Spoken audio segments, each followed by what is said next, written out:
बिस्मिल्लाहिर्रहमानिर्रहीम अल्हम्दुलिल्लाहि रब्बिल आलमीन वस्सलातु वस्सलामु अला सय्यिदिल अंबिया'i वल मुरसलीन व अला आलिहि व अस्हाबिहि अजमाइन।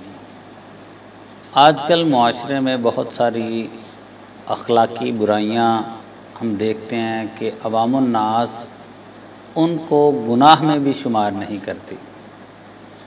उन अखलाकी गलतियों या बद अखलाकियों में से एक रास्ते के हकूक़ के हवाले से हैं।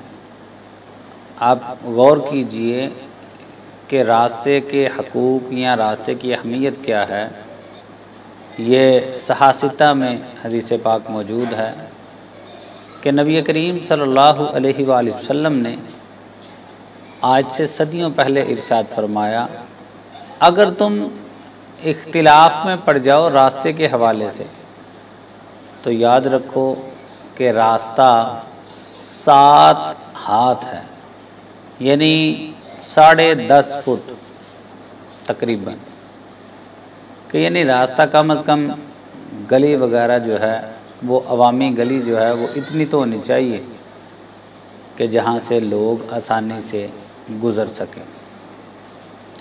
रास्ते में सबसे बुनियादी चीज़ जो है कि हम आज मुआशरे में एक चीज़ देखते हैं कि गली जो है वो 15 फुट है, 20 फुट है, लेकिन लोगों ने अपनी बहुत सारी चीज़ें जो हैं वो गलियों के अंदर बनाई हैं।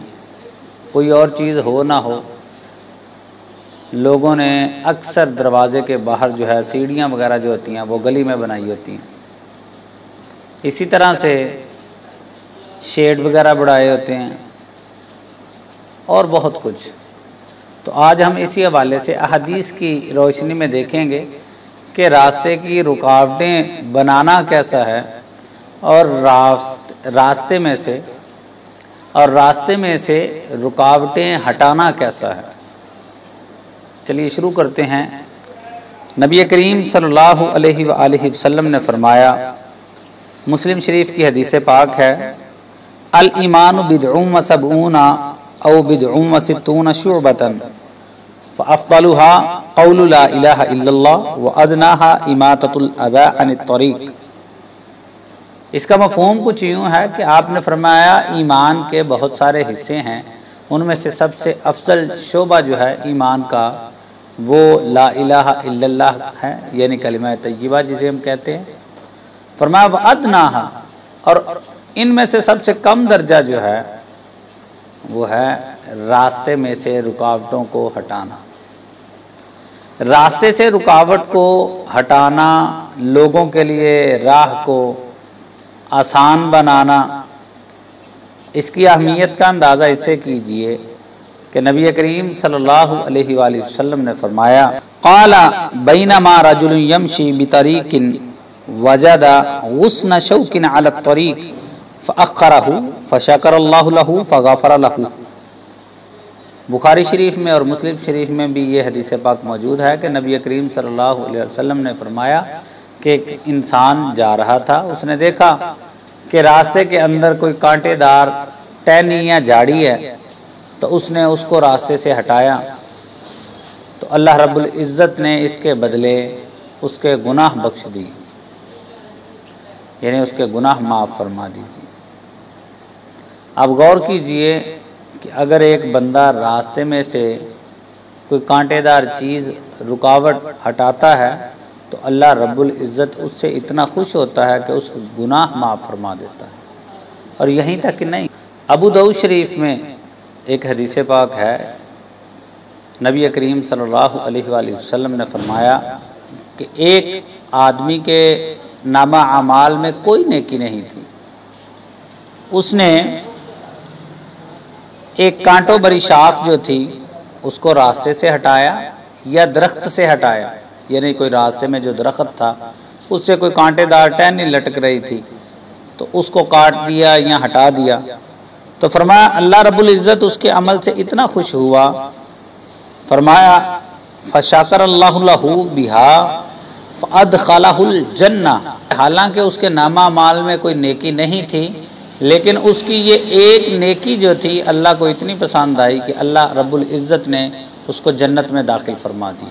अब हमारे वो भाई कि जो रास्ते के हकूक़ को जानते नहीं, मैं उनके लिए एक हदीस पाक पेश करता हूँ।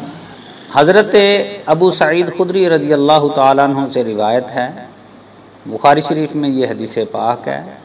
हदीस पाक का मफ़हूम ये है कि सहाबा किराम अलैहिम रिज़वान रास्ते में बैठे हुए थे, मसरूफ़ गुफ्तगू थे, तो नबी करीम सल्लल्लाहु अलैहि वसल्लम ने फरमाया कि रास्ते में गुफ्तो शुनीद से इज्तिनाब करो, रास्ते में मजालिस वगैरह, महाफिल वगैरह यानी इकट्ठे ना हो।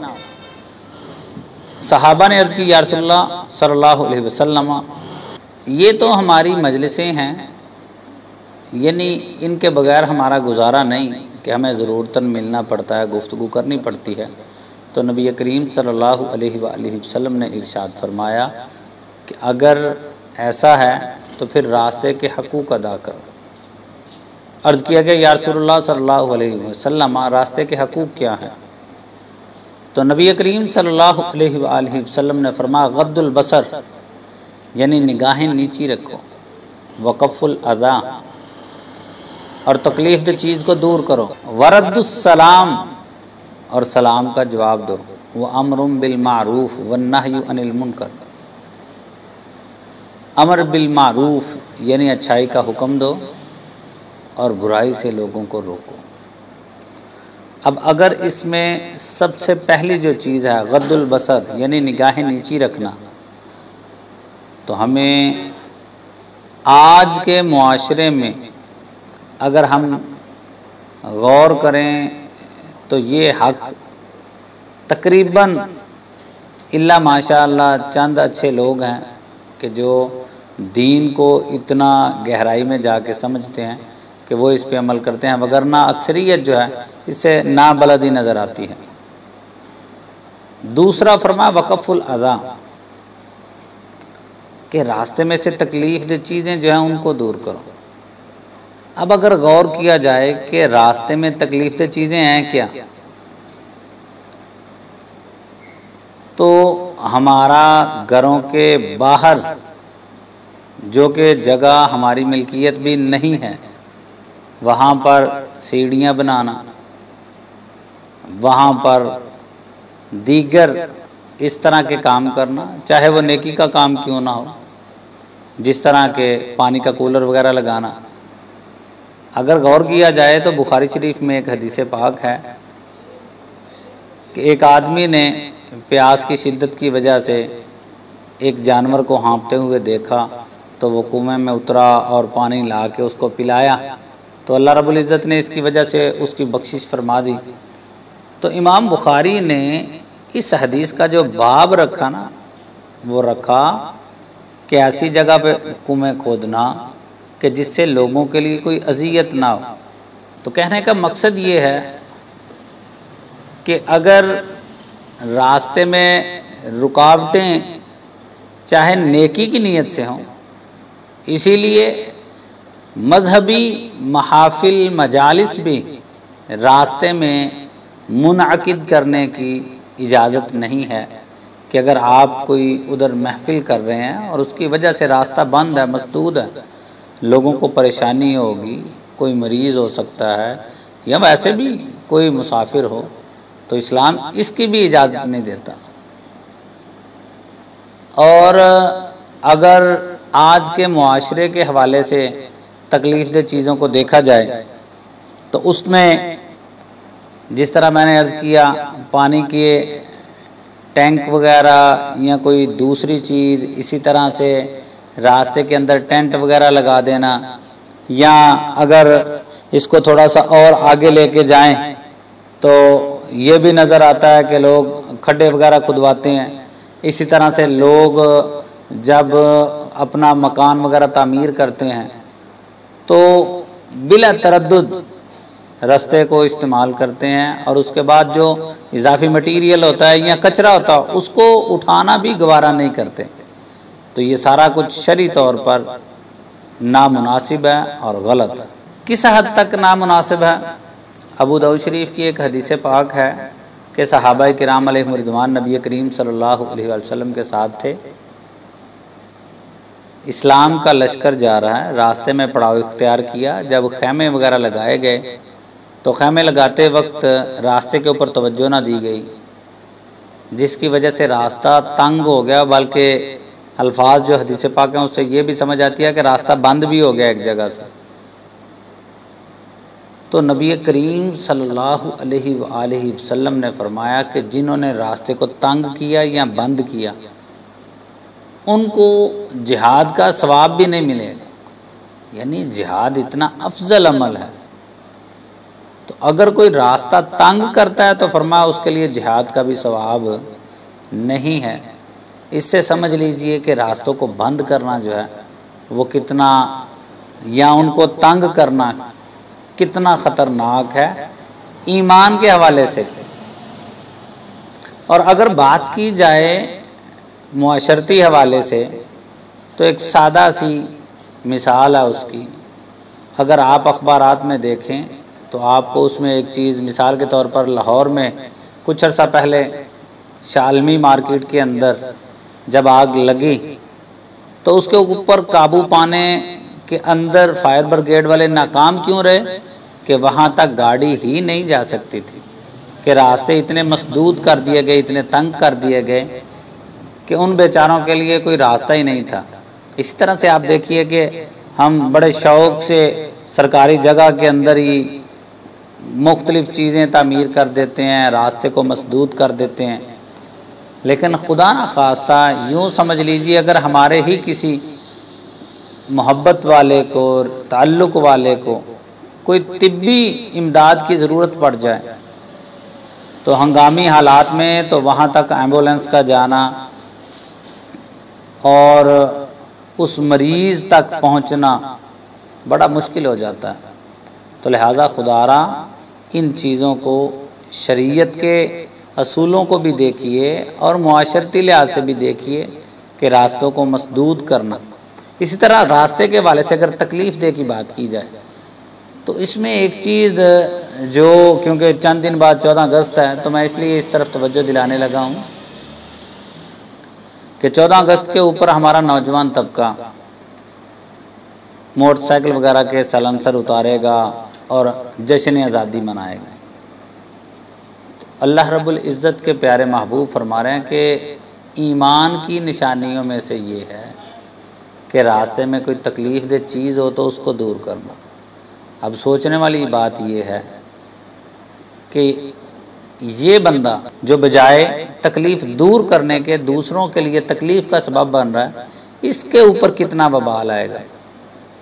मैंने जिस तरह पीछे हदीस पाक अर्ज़ की कि जिहाद जैसा अमल भी, तो लिहाजा हमारे नौजवानों को होश के नाखून लेने चाहिए। और इसी तरह से अगर ड्राइविंग के वाले से बात की जाए तो ये भी रास्ते के हकूक़ में से है कि जब आप किसी से आगे बढ़ें, ओवरटेक करें, तो उसको भी ओवरटेकिंग के असूलों के मुताबिक करें। आजकल जितने ज़्यादा हादसात हो रहे हैं उनमें बुनियादी तौर पर हमारे नौजवान तबके के गलत अंदाज से ड्राइव करने की वजह से जो मुसाफिरों के हादसात होते हैं उनकी एक बड़ी वजह यह भी है कि नौजवान तबका संजीदगी से ड्राइविंग नहीं करता। इसी तरह से बुजुर्गान दीन ने तो फरमाया कि ये जो हमारे साथी बड़े बड़े हॉर्न वगैरह लगाते हैं गाड़ियों के ऊपर, मोटरसाइकिल वगैरह के ऊपर, इसकी भी इजाज़त नहीं कि हॉर्न वगैरह का मकसद ये होता है दूसरे को मुतवज्जे करना, ना कि दूसरे को डराना। इसी तरह से एक और चीज़ जो फ़ी ज़माना रास्ते के हवाले से है कि लोग खाते पीते हैं और कचरा सड़क के ऊपर फेंक देते हैं।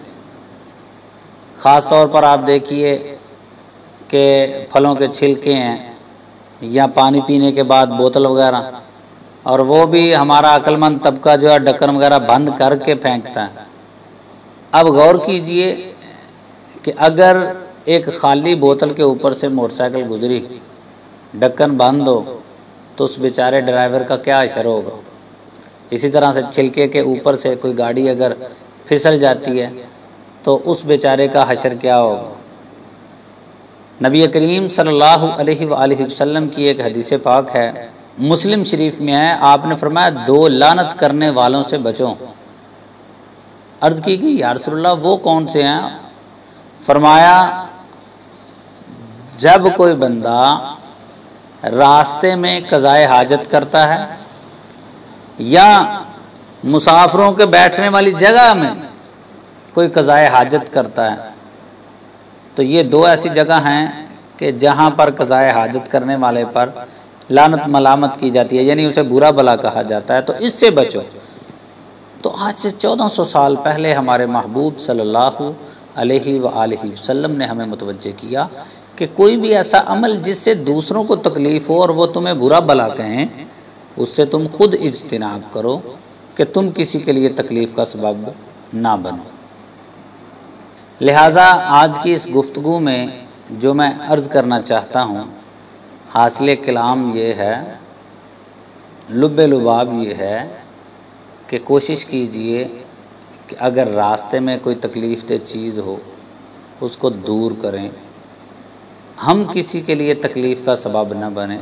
अल्लाह रब्बुल इज़्ज़त हमें अल्लाह रब्बुल इज़्ज़त के प्यारे महबूब के अखलाक को देखते हुए अपने अखलाक को मुज़य्यन करने की तौफ़ीक़ अता फ़रमाए। व आखिरु दावाया अनिल हम्दुलिल्लाहि रब्बिल आलमीन।